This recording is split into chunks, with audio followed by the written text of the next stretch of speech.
안녕하세요. 하나님의 말씀을 배달합니다. 요교교회 박연성 목사입니다. 오늘 묵상할 본문은 히브리서 7장 11절에서 22절까지의 말씀인데요.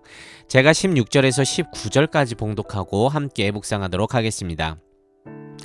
그는 육신에 속한 한 계명의 법을 따르지 아니하고 오직 불멸의 생명의 능력을 따라 되었으니 증언하기를 내가 영원히 멜기세덱의 반차를 따르는 제사장이라 하였도다. 전에 있던 계명은 연약하고 무익함으로 패하고 율법은 아무것도 온전하게 못할지라. 이에 더 좋은 소망이 생기니 이것으로 우리가 하나님께 가까이 가느니라. 한 신부님이 개신교 목사님에게 물었습니다. 왜 개신교인들은 성인들에게 의지해서 기도하지 않습니까? 예를 들어 우리가 대통령을 만나고 싶다고 했을 때 중간에 고위 공무원들을 잘 알고 있다면 그들에게 부탁해서 누구보다 쉽게 대통령을 만날 수 있지 않겠습니까? 이와 같이 성인들을 의지해서 기도한다는 것은 그러한 것인데 왜 그런 간단하고 좋은 일을 하지 않습니까? 그러자 개신교 목사님이 대답했습니다. 만약 당신이 대통령의 아들이라고 해봅시다. 아침에 눈을 뜨고 대통령인 아버지 방에 들어가 인사한 후에 함께 식사를 할 수가 있는데 굳이 아침 인사나 식사를 위해서 중간에 어떤 공무원을 통해 인사하고 식사 약속을 잡는다면 아들 된 자로서 그것만큼 어리석은 일이 어디 있겠습니까? 우리는 예수 그리스도를 통해 이미 하나님의 자녀가 되었기 때문에 굳이 성인들을 의지해서 기도드리는 수고를 드릴 필요가 없습니다. 네, 그렇습니다. 우리는 이전 중세시대 성직자에게 고해성사를 하고 그들을 통해 하나님을 만나고 죄사함을 받는 것이 아니라 오직 나를 긍휼히 여기시고 나의 죄를 위해 십자가에 못 박혀 돌아가신 예수를 믿음으로 우리는 언제든지 하나님께 나아갈 수 있는 특권을 갖고 있습니다. 그렇게 믿음으로 죄사함 얻어 직접 하나님께 나아가 기도하며 교제할 수 있다는 것입니다. 하지만 예나 지금이나 우리는 종종 헛된 것에 시선을 빼앗겨 온전치 못한 다른 것에 매달려 하나님께 곧바로 나아가지 못하고 헤맬 때가 많습니다. 스스로도 죄를 사할 수 없고 예수 외에 어떤 것도 우리를 구원으로 이끌지 못하거늘 지금의 불만을 갖고 에라 모르겠다 하고 지금의 자리를 이탈한다는 것입니다. 당시에도 비슷했습니다. 이전 율법은 불완전했습니다. 그래서 이스라엘에겐 레위 제사장 계열의 제사장이 아닌 다른 제사장이 필요했고 이들보다 우월한 멜기세덱, 그 계열을 따라 한 제사장, 예수 그리스도가 나셨습니다. 오늘의 말씀입니다. 17절입니다. 증언하기를 내가 영원히 멜기세덱의 반차를 따르는 제사장이라 하였도다.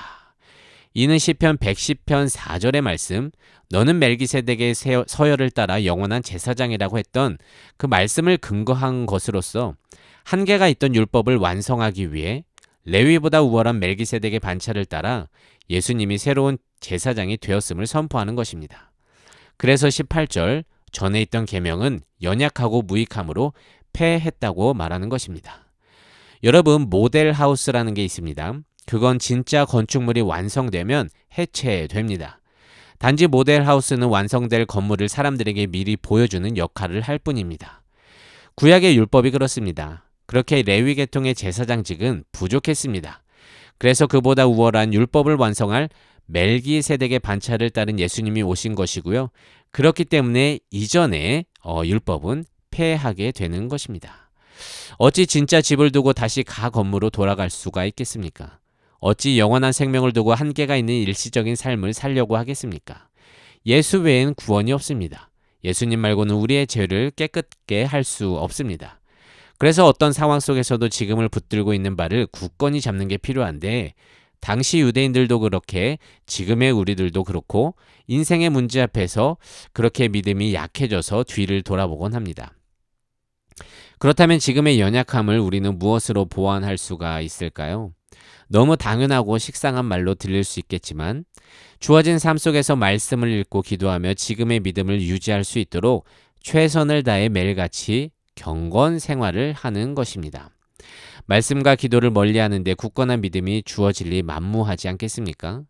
그렇기 때문에 연약한 우리들은 주를 향한 불신 속에서 흔들리는 것이 아니라 경건 생활을 통해서 나의 신앙을 돌아보고 굳건히 믿음을 지킬 수 있도록 해야 합니다. 여러분, 나의 믿음이 약해진 건 주의 능력이 부족해서가 아닙니다. 단지 내가 주를 붙들고자 하는 신앙적 실천이 없기 때문에 그런 것입니다.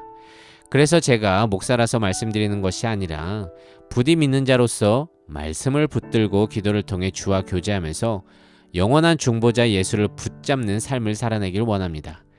그리함으로 직접 하나님께 담대히 나아가 주가 주신 비전을 따라 나의 주어진 인생 속에서 그리스도의 향기를 내면서 복음을 전하는 합당한 그리스도인 청년들 되기를 원합니다.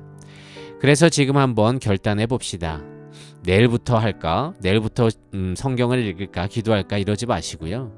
지금 당장 내가 할 수 있는 것들을 결단하고 해봅시다. 잠깐 점심시간에 말씀을 읽을 수도 있고 기도할 수도 있습니다.